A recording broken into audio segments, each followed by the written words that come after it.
Start करता हूँ कि कल जब लास्ट में ऑफिस से फ्री हुए तो मैं सोच रहा था कि पहले यहाँ जाना है कि नहीं जाना है, क्योंकि मैंने जब कल वो पूरा देखा उसमें जितने अगस्त लोग थे उसमें, और फिर मैंने उसमें सोचना शुरू किया कि इसमें बहुत सारे स्टूडेंट्स आएंगे जो हमारे ऑडियंस होंगे।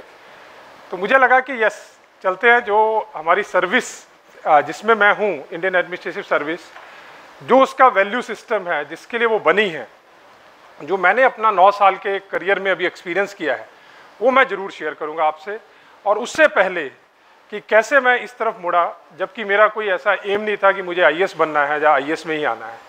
तो ये मेरे फादर एयरफोर्स में सर्विंग थे और मैंने केवी से अपनी पढ़ाई स्टार्ट की, और हर 2 साल में मेरी फादर की ट्रांसफ़र हो जाती थी तो हमारी भी हो जाती थी। और मैं बड़ा परेशान होता था कि इंडिया के हर कोने में घूम लिया और स्कूलिंग चेंज होती रही, लेकिन जब सर्विस में आए, जहाँ आज मैं लुक बैक करता हूँ, तो वो जो ट्रांसफ़र थे, पूरे इंडिया को घूमना था, वो बताते हैं कि अब मुझे जो कहीं भी जाना पड़े, कोई भी असाइनमेंट मिल जाए, तो एक प्रॉब्लम नहीं होती कल्चरल अडेप्ट करने में। मतलब मुझे डेज भी नहीं लगते, मिनट्स भी नहीं लगते कहीं भी अडेप्ट होने में। तो ये जो चीज़ें हैं मैं इसलिए आपसे शेयर कर रहा हूँ क्योंकि एज ए स्टूडेंट जब जिस एज ग्रुप में आप लोग हो, तो बहुत सारे डाउट्स आते हैं, बहुत सारे थॉट्स आते हैं मन में कि हम लोग आगे फ्यूचर में क्या होगा।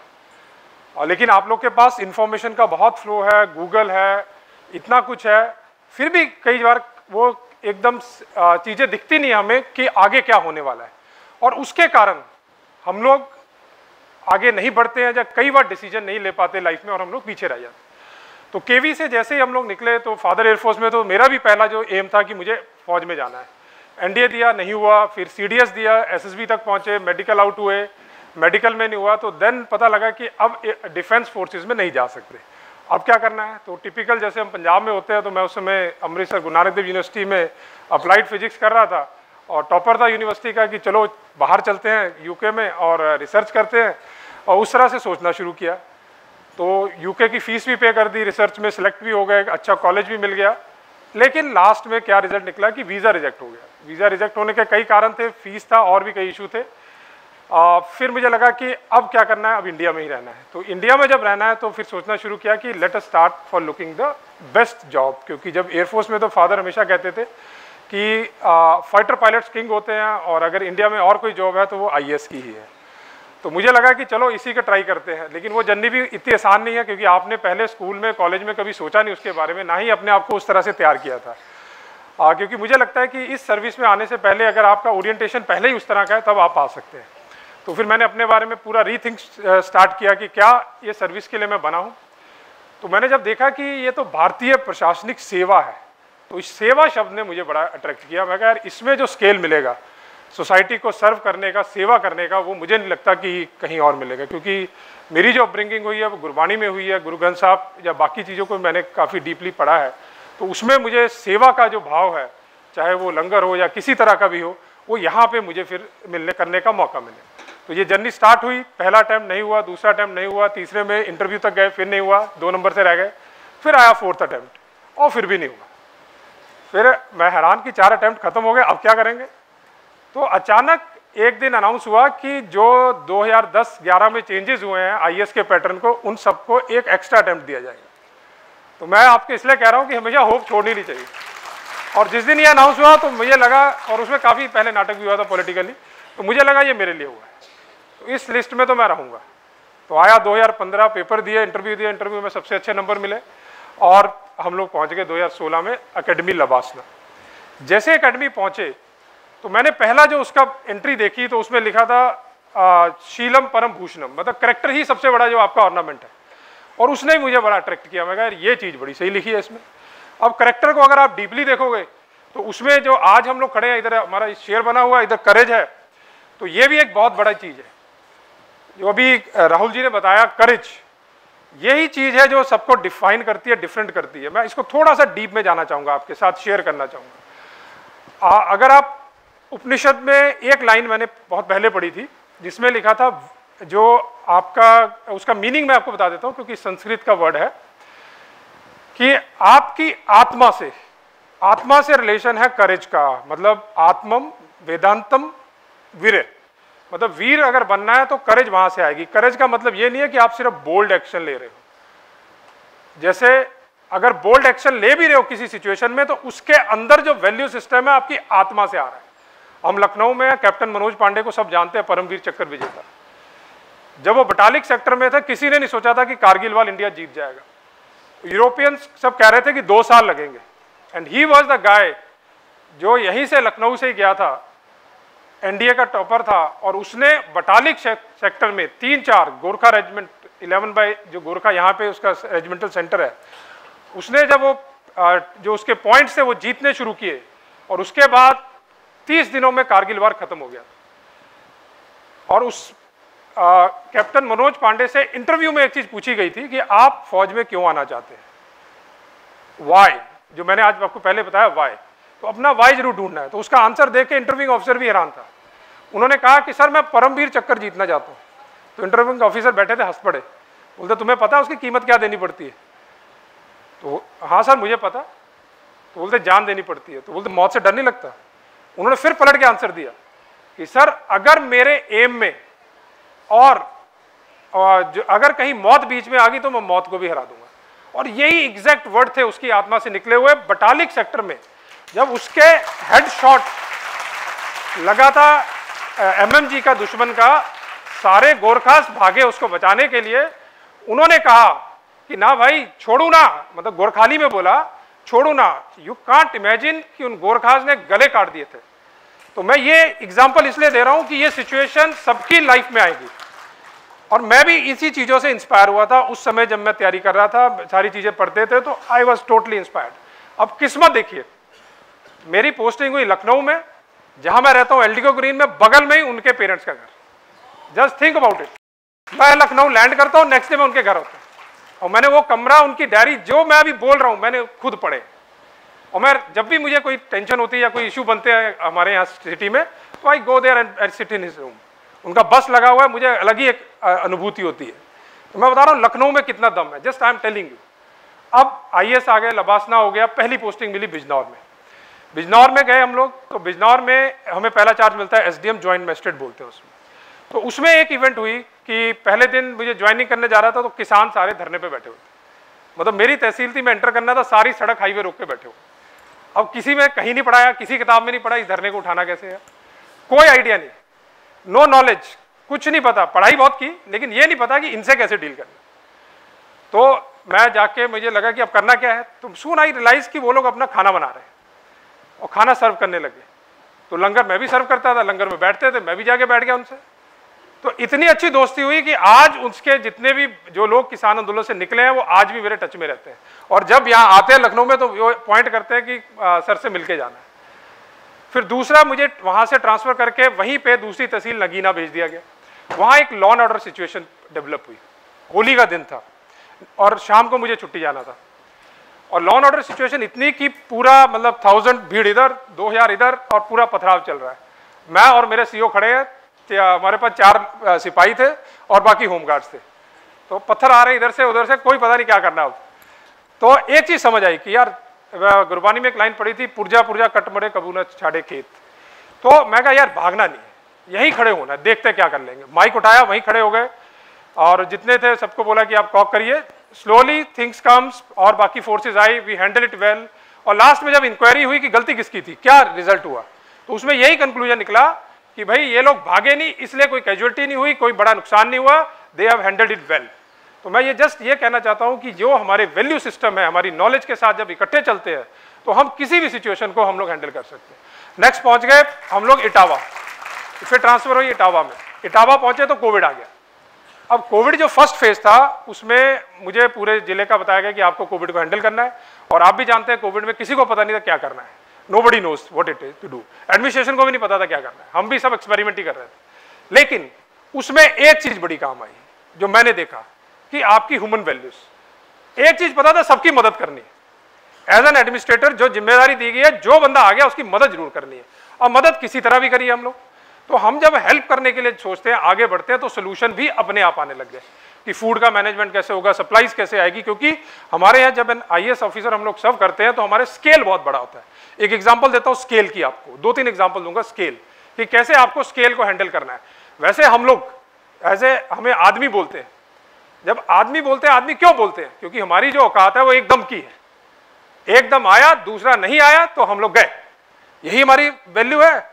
लेकिन यही इसी आदमी से कुदरत कितने बड़े बड़े काम करवा लेती है। अभी आपने देखा जो मेरे पहले स्पीकर थे, जो आने वाले स्पीकर है, कैसे उन्होंने पूरे वर्ल्ड में कितने बड़े स्केल पे काम किया है। और कल मैं भी डरा हुआ था यार, मैं कैसे इन लोगों के साथ जाके बोलूंगा, और मैंने फोन किया कि मुझे लास्ट में रखना यार, मैं इन्हीं से सेक देख देख के रखेगा। इन्होंने फिर मुझे चौथे नंबर पे डाल दिया। ठीक है, तो मैं चलो ठीक है, फिर अब चलते हैं। शेर बैठा तो मैं भी शेर की तरह जो आया बोल दूंगा। ठीक है, एक्चुअल बता रहा हूं मैं आपको। और सुबह आज मैंने बड़े दिनों बाद मुझे आधे दिन की छुट्टी मिल गई इसी बहाने से। मैंने कमिश्नर मैम को फोन किया, मैम मैं टेड टॉक देने जा रहा हूँ, मुझे कुछ बोलना नहीं आता। मैम बहुत अच्छे स्पीकर है, और यहाँ आना भी मुझे नहीं था, मेरे सीनियर को आना था, वो प्रयागराज में बिजी थे। और सीनियर को बड़ा अच्छा लगता है किसी जूनियर को फंसा दो फिर, तो उन्होंने कहा यहाँ आपका कमिश्नर बैठा है लखनऊ में, इसको भेजो। तो फिर मैं आ गया यहाँ पे। तो मैं कह रहा था कि हमारी औकात कितनी एकदम की, लेकिन कुदरत इसी आत्मा से बड़े बड़ी चीजें कैसे कराती है। जब वो हम लोग अपने वैल्यू सिस्टम, करेज, और भी बहुत कुछ है इसमें, जैसे हम बोलते हैं ना एवोल्यूशनरी लीडरशिप, उसमें आपकी हेल्प भी आती है। तो जब ये वैल्यू सिस्टम आपकी आत्मा को पता है, आपके अंदर है, तब आपसे कुदरत वो चीज कराएगी जो आप सोच भी नहीं सकते। हो सकता है मैं उसके लिए डिजर्व भी नहीं करता हूं, तो वो चीज आपसे करवा लेगी। हम नहीं कुछ करने वाले, हम कुछ क्रिएट नहीं करने वाले, वो उसका एक बहुत बड़ा जो कह लो कि एक रंग तमाशा है जो चल रहा है, और हम लोग सब उसके कठपुतलियां हैं, लेकिन वो फिर भी आपको मौका देती है कि उससे कराएं। तो जब हम लोग कोविड में गए, तो कोविड में जो हेल्प करने का था, वो मुझे फिर समझ आया कि ये चीज से हम लोग सबको टच कर सकते हैं। उसमें चाहे कर्नाटका में कोई स्टूडेंट फंस गया हो, उसको लाना हो, क्योंकि हमारे सर्विस का एक बहुत अच्छा वो रहता है कि बहुत अच्छा कोऑर्डिनेशन मिलता है। हर स्टेट में हमारे बैचमेट्स होते हैं, तो यहाँ से फोन लगा लो, किसी भी डिस्ट्रिक्ट में कोई ना कोई मिल जाएगा। तो आई कॉल्ड माई बैचमेट कि यार बेंगलुरु में एक बंदा फंस गया, बहुत उसका जो है डेंगू हो गया है, और उसका बहुत ज़्यादा जो प्लेटलेट काउंट कम हो गया, तो उसको शिफ्ट करना पड़ेगा। तो वी शिफ्टेड हिम। तो ऐसे बहुत सारी एग्जांपल्स आई का हेल्प करने का मौका मिला और सेवा करने का मौका मिला। Then shifted to the eastern. उसी कोविड के दौरान मुझे शिफ्ट कर दिया गया ईस्टर्न एक डिस्ट्रिक्ट में। मैं नाम जानबूझ के ले रहा हूँ, because I don't want to disclose, क्योंकि मेरी आदत नहीं है वो सब चीज़ें शेयर करना पर्सनल, तो इसलिए मैं नहीं ले रहा हूँ। तो मैं जब वहाँ गया तो वहाँ सेकंड वेव आ गई कोविड की। सेकंड वेव में आपको पता है ऑक्सीजन की बड़ी किल्लत थी और टर्शरी केयर की बड़ी इशू थी। तो टर्शरी केयर के लिए मुझे नोडल बना दिया गया कि आपको ऑक्सीजन लानी है। हॉस्पिटल एक एक दिन में टर्शरी केयर के करने हैं, और उसमें बहुत सारी परचेज होती है, बहुत सारा आपको करना है, डॉक्टर्स को करना है। अब टर्शरी केयर एस्टेब्लिश भी हो गई। जब एस्टेब्लिश हो गई तो अब एक नया चैलेंज आ गया कि आपका स्टाफ भी उसमें जाना नहीं चाहता, ना जो और भी कई लोग हैं नहीं उसमें टच करना चाहते, क्योंकि बहुत जबरदस्त डर एक पूरी मैनकाइंड में फैल गया। तो उस समय भी करेज ही काम आई कि लेट अस लीड, देखी जाएगी जो होना है, क्योंकि जो आपकी जिंदगी है पूरी है। तो हम लोग उसमें भी जो आपके टर्शरी केयर के हॉस्पिटल है उसके अंदर भी हम लोग इंटर कर गए, तो उसमें भी एक हेल्प मिला, लोग इंस्पायर हुए, फिर हम लोग सब लगे, तो उसमें भी काफ़ी लाइफ को हम लोग सेव कर पाए, पूरी तरह लेकिन जितना कर पाए। देन आफ्टर दैट मुझे मौका मिला लखनऊ को सर्व करने का, जो लास्ट 2.5 साल से मैं कर रहा हूँ। इसमें स्केल अलग लेवल का है। तो जब मैं यहाँ आया, नेक्स्ट डे मेरी एनजीटी में पेशी लगी। मैं आया था यहाँ पे, और मार्च एनजीटी में जो एनजीटी ने एक कोर्ट का ऑर्डर किया, बोला म्युनिसिपल कमिश्नर लखनऊ की पे को रोक दिया 3 महीने, क्योंकि ये लोग कूड़े पे कोई काम नहीं करते, सॉलिड वेस्ट मैनेजमेंट। अब मुझे समझ ना आए यार, इतने बड़े अफसर थे, इन्होंने तनख्वाह रोक दी, और एक्चुअल में क्राइसिस हो गया। तो हम पहुंच गए सर के पास जिन्होंने रोकी थी, तो उनसे रिक्वेस्ट की, सर बताइए करना क्या है। और मुझे कुछ आइडिया नहीं था अर्बन में क्या करना है, बिकॉज ट्रेनिंग हमारी जर्नलिस्ट होती है। देन स्टार्ट स्लोली लर्निंग क्या करना है। कूड़े में जब हम इंटर करने लगे तब हमें समझ आया, वो जो सर थे उन्होंने मुझे एक चीज बोला कि एज ए म्युनिसिपल कमिश्नर आपका काम भगवान का है। मुझे समझ नहीं आया, मैं कहा सर बताइए क्या मतलब कहना चाह रहे हैं। आप जब अर्बन में कहीं भी काम करते हैं तो आप भूमि के लिए काम करते हैं, गगन के लिए काम करते हैं, मतलब एयर क्वालिटी के लिए काम करते हैं, नीर के लिए काम करते हैं, आप पानी को साफ रखें इसके लिए काम करते हैं। देन आई रियलाइज कि यस ही इज राइट। और आज मैं 2.5 साल के बाद कह सकता हूं कॉर्पोरेशन का काम एक्चुअल में रियल काम है जो लाइफ्स को टच करता है। लखनऊ का स्केल मैं बोलना चाहूंगा, यहाँ पे हमारे यहाँ 45 लाख की पॉपुलेशन है, 621 स्क्वायर किलोमीटर का एरिया है। अभी नॉर्वे की एक टीम आई थी हमारा वेस्ट मैनेजमेंट स्टडी करने, तो मैंने उनसे पूछा भाई आपकी पॉपुलेशन कितनी है, तो उन्होंने कहा 52 लाख। एरिया कितना है, जितना यूपी का एरिया उससे बड़ा एरिया है। वो उस स्केल में काम करते हैं, मतलब उनका जो एरिया है हमारे पूरे यूपी के एरिया से बड़ा एरिया है, और पॉपुलेशन सिर्फ 52 लाख है। और एज एन ऑफिसर हमारे लिए जो चैलेंजेस आते हैं कि इतने छोटे एरिया में इतनी पॉपुलेशन के लिए सारी चीज़ों को क्रिएट करना, रन करना, और अगर आप लखनऊ का कूड़ा जानना चाहेंगे कितना रोज जनरेट होता है तो 2000 टन, मतलब 250 हाईवा अगर नहीं निकलेंगे डेली 365 दिन तो शहर में कूड़ा मिलेगा। और आपको 2000 टन अगर कूड़ा को आपको करना है उसको process, then it takes lot of efforts. तो we started working on it. और यहाँ पे लिगेसी वेस्ट, मतलब 25 साल से कूड़ा कहीं पड़ रहा था और पड़ता गया, स्टोर होता गया, पहाड़ बनते रहे, जैसे दिल्ली में के आसपास आपने देखा है। तो लखनऊ में अगर आप देखना चाहते हो, क्योंकि सारे लखनऊ वासी है, घेला में आपने देखा होगा एक पहाड़ होता था कूड़े का, IM रोड पे, जहाँ पे IM बना है, अब वो हट गया है। वो लखनऊ म्युनिसिपल कॉर्पोरेशन ने वहाँ पे पूरा उसको जो है प्रोसेस कर दिया। अब वहाँ पे प्रेरणा स्थल बन रहा है, देखा होगा वहाँ पे 3 महान लोगों की मूर्तियां लगी हुई है। तो वो पहले बहुत बड़ा कूड़े का स्थल था। तो कॉर्पोरेशन ने उसमें लग के हमने उसको सीखा कैसे करना है और हम लोग उसको हटा पाए। दूसरा पहाड़ हमारा शिवरी में मोहान रोड पे, वो भी 50% हम खत्म कर चुके हैं। तो मैं ये क्यों कहना चाह रहा हूँ, जो एज एन कॉर्पोरेशन का जो वर्क है वो रियल में भगवान का वर्क है। तो हमने उस पर वर्क किया। अब हमारा जो डेली जो कूड़ा जनरेट हो रहा है, आज 1400 टन हम लोग निपटा देते हैं। 26 जनवरी से पूरा 2000 टन हम प्रोसेस कर लेंगे, तो ये जीरो वेस्ट सिटी की कैटेगरी में आ जाएगा Lucknow. That's where we are working on it. Next आ गया आपका पानी। अगर आप पानी देखेंगे तो हमारे यहाँ 770 million litre per day, MLD बोलते हैं, इतना पानी हम लोग रोज यूज करते हैं। और यूज करने के बाद उसको हम लोग खराब कर देते हैं। अब अगर हमारे STP फंक्शनल नहीं होंगे या इस क्षमता के STPs नहीं होंगे तो वो पानी एक दिन खत्म हो जाएगा। क्योंकि अब जो कॉन्सेप्ट आ रही है टॉयलेट टू टैप आ रही है, कि आपको टॉयलेट के पानी को प्रोसेस करना है फिर टैप में लाना है। और इसीलिए 1090 पे देखा होगा एक नया STP बना है, 120 MLD का है, जो 10 से नीचे BOD COD का पानी साफ करके देता है, जिसको हम लोग पूरा रीयूज कर सकते हैं। जैसे अभी जनेश्वर मिश्र पार्क देखिए आपने, आपको पता है उसको मेंटेन करने में रोज कितना पानी लगता है? 10 million litre per day fresh water. अब वही अगर STP का पानी हम यूज करें, एक STP का, तो कितना पानी सेव कर लेंगे। गोमती नगर का ही जो आपका वाटर टेबल नीचे हो रहा है उसको रोक सकते हैं। वी कैन स्टॉप इट, उसको रोका जा सकता है। फिर आ गया एयर क्वालिटी, बहुत ज्यादा अभी चर्चा में था ना एयर क्वालिटी। जब बारिश होती है सबसे ज्यादा खुशी मुझे होती है, क्योंकि एयर क्वालिटी इंप्रूव कर जाती है। क्योंकि उसमें उस स्केल पे काम करना कॉर्पोरेशन की बस की बात नहीं। एयर क्वालिटी में भी काम हो रहा है। आपने देखा होगा कि मियावाकी लगा रहे हैं हम फॉरेस्ट की पद्धति। तो ये लखनऊ नगर निगम की मैं बात कर रहा हूं, just to share your scale, कि कैसे एक जर्नी स्टार्ट होती है, फिर कैसे मौके आपको लाइफ देती है। और मैं इसलिए आपसे शेयर कर रहा हूं कि आप लोग कभी भी इस चीज को मत सोचिएगा कि आप लोग किसी हम्बल बैकग्राउंड से है या नॉमिनल बैकग्राउंड से है, जा भाई कुछ हो नहीं सकता लाइफ में। ऐसा कुछ नहीं है। जो हमारे इंडिया का कल्चर है, जो हमारे वेद हैं, उपनिषद हैं, जो धार्मिक ग्रंथ है, सब कुछ हजारों साल पहले लिख दिया था। हमने बस पढ़ना या उसको अनुभव प्रकाश जो होता है लाइफ का, वो करना छोड़ दिया है। अगर हम उसको ले लें, लाइफ से रिलेट कर लें और समझना शुरू कर दें कि ये जो चीज हो रही है ये मेरे साथ क्यों हो रही है, आत्मिक लेवल पे चले जाएं। नॉलेज तो बहुत अच्छा है हमारे पास, अनपैरेलल्ड है, मतलब आपका जो स्किल सेट है नॉलेज में नेक्स्ट है। लेकिन मुझे लगता है ये वैल्यू सिस्टम जिसके लिए आज हम लोग को यहाँ लाया गया है, क्रिएट विद करेज, ये बहुत डीप मीनिंग है। इसकी एक किताब भी है मैक्स रोलो की, जरा पढ़िएगा उसको।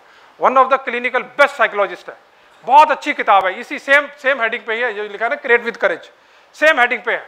वंडरफुल बुक, आपकी लाइफ के सब आंसर मिलेंगे आपको उसमें। इतना अच्छा उस बंदे ने लिखा है। 70s की किताब है, बड़ी पतली सी किताब है। और हम लोग एक्चुअल सेंस में एज एन ह्यूमन बीइंग, एक एक बंदा उस कुदरत की जो उसकी जो एक्सप्रेशन है उसको इस धरती पे क्रिएट करके इस धरती को बहुत अच्छा बना सकते हैं, इस लखनऊ को बहुत अच्छा बना सकते हैं। और मैं आपसे अपील करूंगा और टेडेक्स का बहुत धन्यवाद दूंगा कि आप लोगों को जो इतने हमारे जो साथी हम लोग 6 लोग आज हैं, उनके लाइफ एक्सपीरियंस से जो आज आप लोगों को कनेक्ट करने के लिए कहा है। और वो टेडेक्स और यहाँ की मैनेजमेंट जो डायरेक्टर मैम हैं, जब मेरे साथ ज्योति जी जुड़े हुए थे, फिर 2 हफ्ते से मैंने इनको टाइम भी नहीं दिया। मृणाल जी थे तो बिल्कुल टाइम नहीं दिया, इनको लग रहा था सर कहीं बंक ना मार जाए, और मैं ही डरा हुआ था। तो इसलिए मैं भी सोच रहा था यार टेडेक्स में जाके अपने बारे में बताना क्या है, और मुझे बड़ी तकलीफ होती है अपने बारे में बताने में।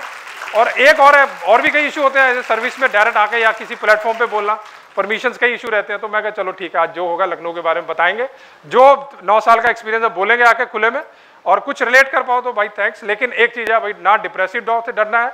इस शेर को याद रखिए, लाइफ जीने के लिए मिली है, दोबारा कभी भी माइंड में मत लाइए कि कोई डिप्रेसिव थॉट आ जाए या कोई नहीं होगा। तो ऐसी चीजों को रखिए। हमारे जो धर्म ग्रंथ है एक से एक बढ़िया हमारे पास है। कल ही वीर बाल दिवस था, गुरु गोविंद सिंह जी के 2 शहजादों का शहीदी दिवस था। Just think about it. अब हमें उनसे क्या सीखना है कि भाई अपने वैल्यू सिस्टम पे अड़ना है, हमें जो करेज का ऑपोजिट है वो है कन्फर्म करना। हम ट्रेडिशनल चीज़ों को मानते चले जाते हैं, अब हम जैसे एक्सेप्ट कर लेते हैं कि भाई ये जो गंदगी है ये ऐसी ही रहेगी ना, ये साफ होना है। शहर में एयर क्वालिटी अगर 5 की चाहिए तो चाहिए, तो हमें कन्फर्म नहीं करना है, हमें करेज से उसको कॉन्फ्रंट करना है। कॉन्फ्रंट तब करोगे जब वैल्यू होगा। वैल्यूज कहां से आएगी? जब हम लोग उसके बारे में एक्सपीरियंस करेंगे।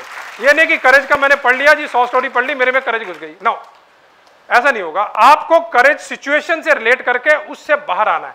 मैं भी राहुल जी को अभी आपसे मेरे स्पीकर्स को सुन रहा था, एक एक चीज मुझे लिंक कर रही थी, अंदर हिट कर रही थी। मैं कहा यार ये है जर्नी लाइफ की, मजा आ गया। मुझे अपने आप को यहाँ के बोलने में कोई मजा नहीं आया, लेकिन जो मुझे असली मजा आया उनकी लाइफ को सुनने से। यार मेरे लिए बड़ा कुछ है सीखने के लिए, कि मुझे आगे की जर्नी में आज कुदरत लाया, शायद और बड़ी जर्नी देगा। तो that's way I related today's event. तो thank you so much for listening me so patiently, और बहुत थैंक्स कहूँगा मैं टेडेक्स का, जयपुरिया का, ये बताने के लिए। Thank you so much, thank you.